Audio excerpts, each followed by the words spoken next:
El hantavirus se contagia a través de las heces de roedores y aunque es poco común también se contagia de humano a humano.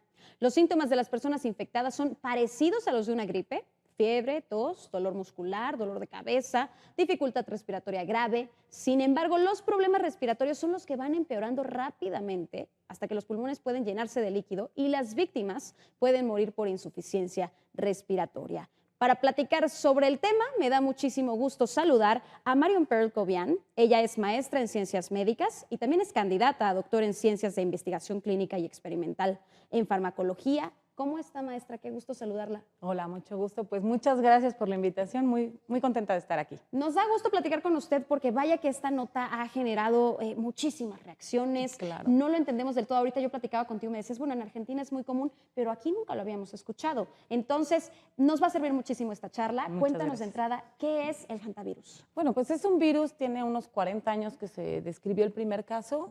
Generalmente está presente en roedores, no es como un virus que se encuentra en cualquier lugar, ¿no? Lo tienen los roedores y se encuentra en todo el mundo, ¿no? Lo importante de esto es que en Argentina hay una cepa específica que sí se transmite de persona a persona y esto ha puesto pues las alarmas un poquito más grandes en este país. No es que sea súper frecuente, pero sí ha estado reportándose y han habido algunos brotes en Argentina, específicamente en la Patagonia, lugares muy lejanos, no es como en la civilización, sino en zonas más distantes. Entonces, es un virus que ya existía, pero recientemente es cuando hemos visto más casos en humanos.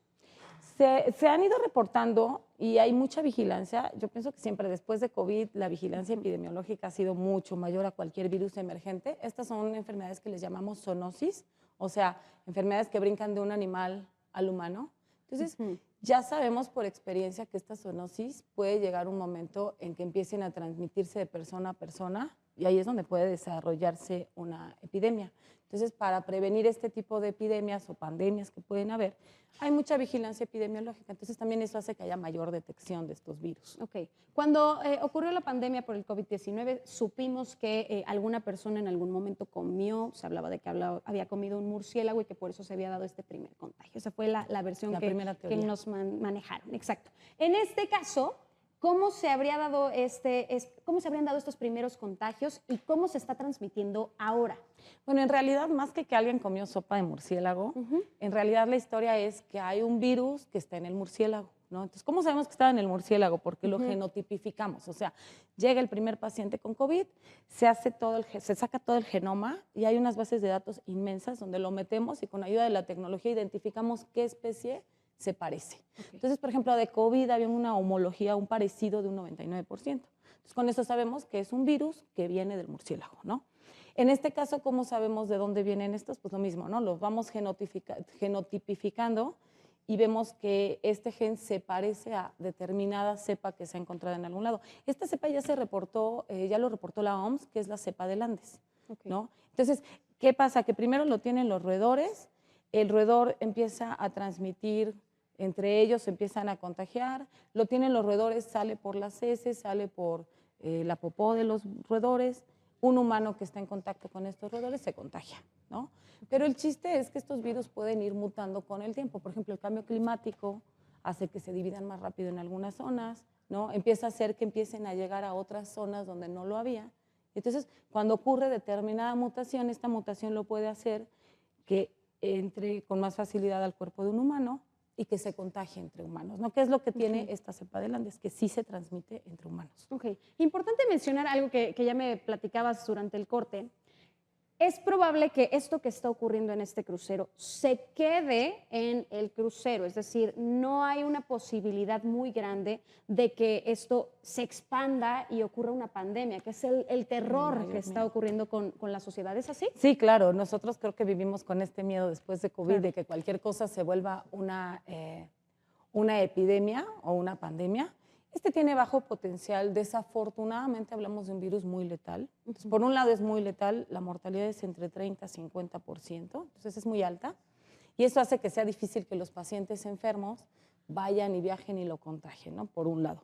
Por otro lado, requiere un contacto muy estrecho. O sea, estamos hablando de personas que conviven en la misma cabina o pareja, por ejemplo, y entonces ellos sí tienen el riesgo de contagio, ¿no? Entonces, realmente eso nos da muchas herramientas para contener este virus y la OMS lo estima que el riesgo es bajo de que se haga una epidemia o una pandemia mayor. Es un caso grave, pero ante todo grave para la gente que está ahorita en el crucero. Entonces, en México no hay riesgo para nuestra población. El riesgo siempre está latente, pero el riesgo es muy bajo para nuestra población. En México se ha identificado ratoncitos que tienen hantavirus, pero ha sido muy esporádico, ¿no? Ha habido pocas veces que se ha detectado, pero solamente en roedores. No se ha detectado realmente casos en pacientes.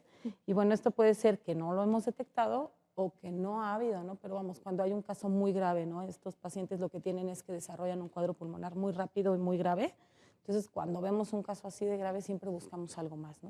Como con COVID, que buscamos qué más estaba pasando. Veíamos los síntomas hace un momento, que son muy parecidos a los de un resfriado común, una gripe, el dolor de cabeza, el dolor de cuerpo. ¿Cómo puedo saber que quizá podría tratarse de hantavirus y que no es una gripe? Una gripe. Bueno, lo primero es que hablamos de panorama epidemiológico, ¿no? Entonces, si vienes en este crucero, estuviste 3 días en contacto con estas personas enfermas, piensa que lo puedes tener. Claramente. Pero claramente si estamos en un ambiente como en México, que realmente no tenemos reportes ni de casos graves pulmonares, como para decir, híjoles, están habiendo muchísimos casos pulmonares, hay que sospechar que hay hantavirus, no lo estamos viendo, ¿no? Entonces esa es la primera cosa, el panorama epidemiológico no nos preocupa, porque aquí no estamos viendo este tipo de casos y no hay reportes epidemiológicos de casos de hantavirus. Entonces, si tienes estos síntomas, lo primero es pensar en cualquier otro virus, ¿no? No alertarnos y alarmarnos, ¿no? Porque nuevamente, después de COVID creo que todo el mundo se espanta cuando vemos algo de esto. Entonces, sería la primera cosa. Y la siguiente es, si un caso llega a progresar rápidamente a algo pulmonar, entonces sí tenemos que pensar en hantavirus. ¿Qué medidas debemos tomar para prevenir contagios? Ya hemos platicado de que aquí no ocurrirá, pero en el caso de estas personas que llegarán a tierra, ¿cómo es que van a evitar el contagio? Bueno, la primera medida sería, pues, cubrebocas, aislarlos, ¿no? Por ejemplo, en el hospital donde se ingresan este tipo de pacientes, pues hay zonas específicas para aislar a este paciente y evitar que ocurra contagios tanto con personal de salud como con otros pacientes y trabajadores del hospital, ¿no? Entonces, el aislamiento, cubrebocas, se pueden usar guantes, ¿no? El manejo de las excretas, por ejemplo, las evacuaciones del paciente se aíslan y con eso evitamos los contagios en los hospitales. Te agradecemos muchísimo la claridad en el tema, todos muchísimo más tranquilos al respecto y ha sido un gusto platicar con la maestra en Ciencias Médicas, Marion Pearl Cobian. Muchas gracias. Que tengas excelente mañana. Igualmente. Qué gusto saludarlos. Hasta Quédese luego. con nosotros. Vamos con más. Quédese, vamos a la pausa.